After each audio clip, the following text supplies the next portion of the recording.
Let's talk between the lines. नमस्कार दोस्तों, स्वागत है आप सभी का हमारे चैनल में। और आज हम बात कर रहे हैं रसिया यूक्रेन के वॉर अपडेट के बारे में।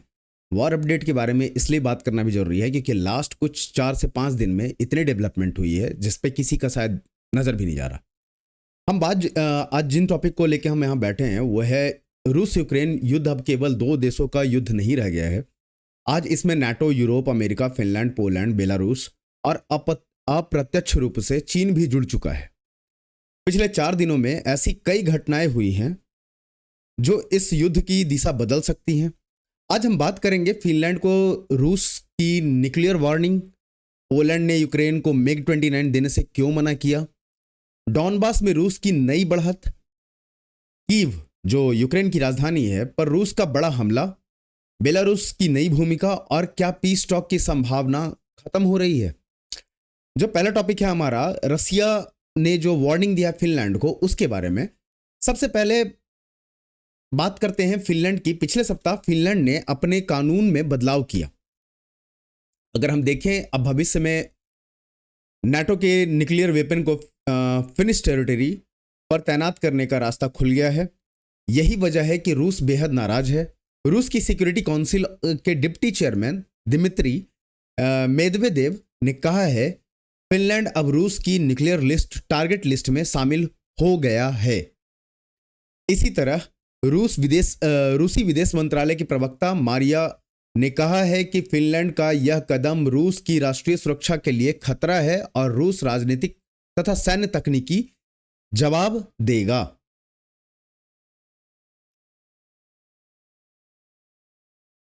अब बात करते हैं कि इंडिया का पॉइंट ऑफ व्यू क्या है इस पे, भारत के लिए इसका क्या मतलब है। अगर बाल्टिक रीजन में न्यूक्लियर टेंशन बढ़ती है तो नाटो और रूस के बीच सीधा टकराव बढ़ सकता है, जिसका असर oil price, fertilisers, shipping, global economy पर पड़ेगा।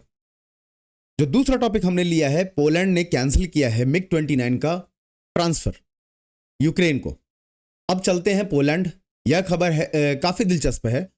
पोलैंड ने कहा था कि वह अपने पुराने मिग 29 फाइटर जेट यूक्रेन को देगा, लेकिन अब पोलैंड पीछे हट गया है। कारण, पोलैंड का आरोप है कि यूक्रेन ने ड्रोन टेक्नोलॉजी शेयर करने का वादा पूरा नहीं किया।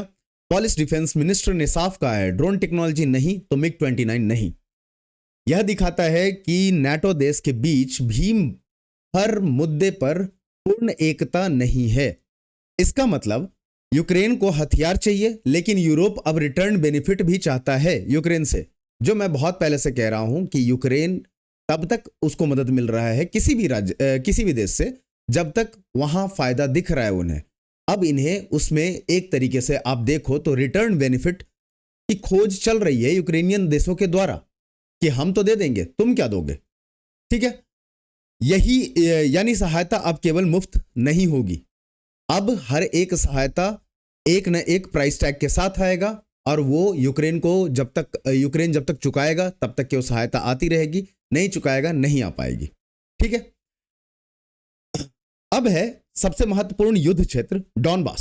सोशल मीडिया पर दावा किया जा रहा है कि रसिया कैप्चर्ड कॉन्स्टेंटिनोवका, अजीब सा नाम होता है यार, माफ करना, प्रोनाउंस करना बहुत मुश्किल काम है, लेकिन कॉन्स्टेंटिनोवका नाम है इसका। रियलिटी चेक ये है इसका कि अभी तक स्वतंत्र स्रोतों के अनुसार पूरा शहर रूस के कब्जे में नहीं आया है। हालांकि रूसी सेना ने शहर के आसपास महत्वपूर्ण बढ़त बनाई हुई है, मतलब कुछ रीजन्स पे कब्जा किए हैं, लेकिन पूरा शहर अभी तक कब्जे में नहीं आया है। Institute of study of war ISW और डीप स्टेट के अनुसार रूस ने शहर के आसपास अपनी स्थिति मजबूत की है और कहे गए शहर के ऊपर बड़े हिस्से पर दबाव बना रखा है, लेकिन पूरे शहर पर कब्जा की पुष्टि अभी तक नहीं हुई है। अगर यह शहर गिरता है तो अगला दबाव होगा क्रामतोर्स्क और स्लोवांस्क, दोनों जो डॉनबास डिफेंस लाइन के सबसे बड़े शहर हैं। ये दोनों नाम ऐसे हैं, इसी वजह से मुझे नोट्स बना के रखने पड़ते हैं, लेकिन ये ऑब्वियस है यूक्रेनियन और रशियन भाषा में इनके नाम है, जो हमारे लिए थोड़े मुश्किल होते हैं क्योंकि हम रेगुलर उसकी यूजर नहीं है उस भाषा के। ठीक है, जो चौथा टॉपिक है वो है massive Russian air attack. Ukraine के विदेश मंत्री ने पूरे यूरोप से मदद मांगी है। उन्होंने हालिया रूसी हमले को नाइट ऑफ हॉरर बताया है। रूस ने सैकड़ों ड्रोन और दर्जनों मिसाइलों से हमला किया। यूक्रेन ने कहा कि यह युद्ध शुरू होने के बाद सबसे बड़े हमले में से एक था। हालांकि रिपोर्ट के अनुसार रूस ने भारी संख्या में ड्रोन और मिसाइलें दागी हैं और जो नंबर आ रहे हैं वो करीब 2800 से 3000 के बीच में आ रहे हैं। जबकि यूक्रेन ने अधिकांश को मार गिराया दावा किया, लेकिन कई लक्ष्य अभी भी प्रभावित हुए हैं। जब उन्होंने इंटरसेप्ट कर लिया है उसके बाद भी यूक्रेन फिर से पैट्रियट एयर डिफेंस सिस्टम की मांग कर रहा है। जो मैं पहले ही बताया था कि यूक्रेन अपने दम पर यह लड़ाई नहीं लड़ सकता। यूक्रेन को सपोर्ट हर समय अब चाहिए ही होगा। जो दूसरी तरफ अगर हम देखते हैं कि रसिया को सपोर्ट अगर आप ना भी कर रहे हो, डायरेक्टली इनडायरेक्टली आप अपना बिजनेस ट्रेड भी करते हो, तो आपके ऊपर अमेरिका और बहुत सारे वेस्टर्न कंट्रीज की तरफ से सैंक्शन थोप दिया जाता है आपके देशों पर, आपके देशों की कंपनियों पर।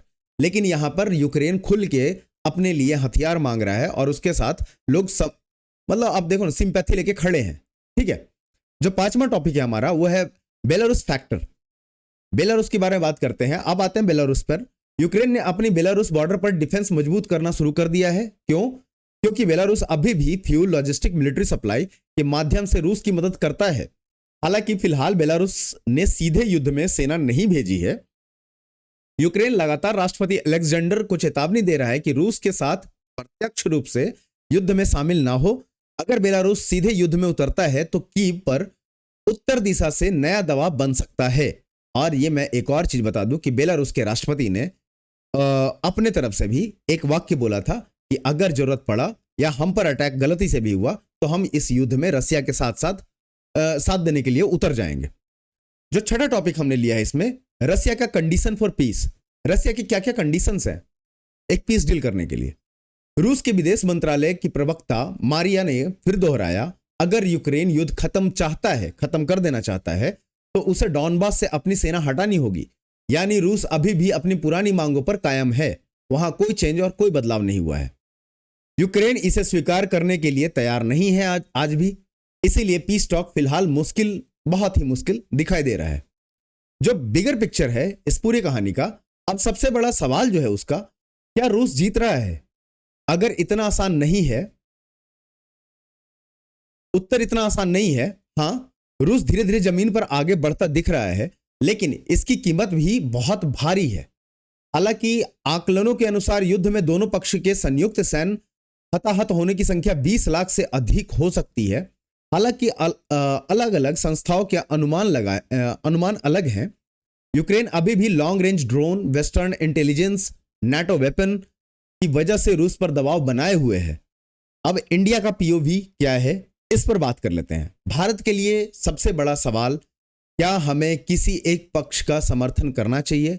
भारत अभी भी वही नीति अपना रहा है, डायलॉग, डिप्लोमेसी, स्ट्रैटेजिक ऑटोनॉमी।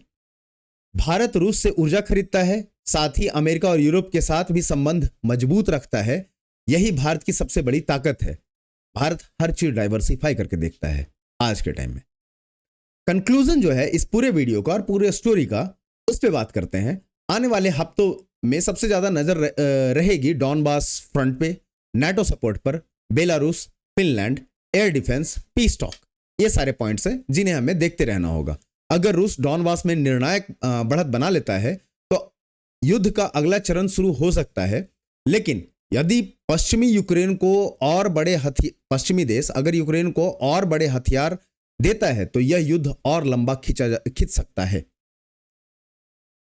जो हमने कुछ चीजों को फैक्ट चेक किया है, जो आज बहुत सारे, अगर मैं बात करूं कि बहुत सारे प्लेटफॉर्म पे सोशल मीडिया के एक तरीके से न्यूज की तरह सनसनीखेज तरीके से फैलाया जा रहा है, उसमें है कि मेदवेदेव ने Finland on Russia nuclear target list जो बोला है कि जो फिनलैंड को हमने रसिया के न्यूक्लियर टारगेट लिस्ट में रखा है, वो एक्चुअली बात सही है।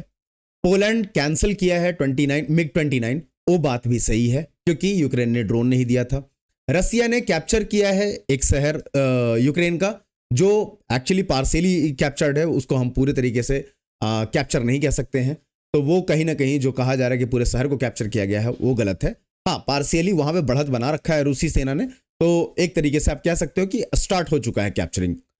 यूक्रेन का फॉरेन मिनिस्टर अभी रिसेंट अटैक को नाइट ऑफ हॉरर बोले हैं, तो ये बात भी सही है। यूक्रेन बेलारूस बॉर्डर के पास में अपनी सेना भेज के और भी वहां पे फ्रंट को मजबूत कर रहा है अपने साइड से, ये बात भी सही है।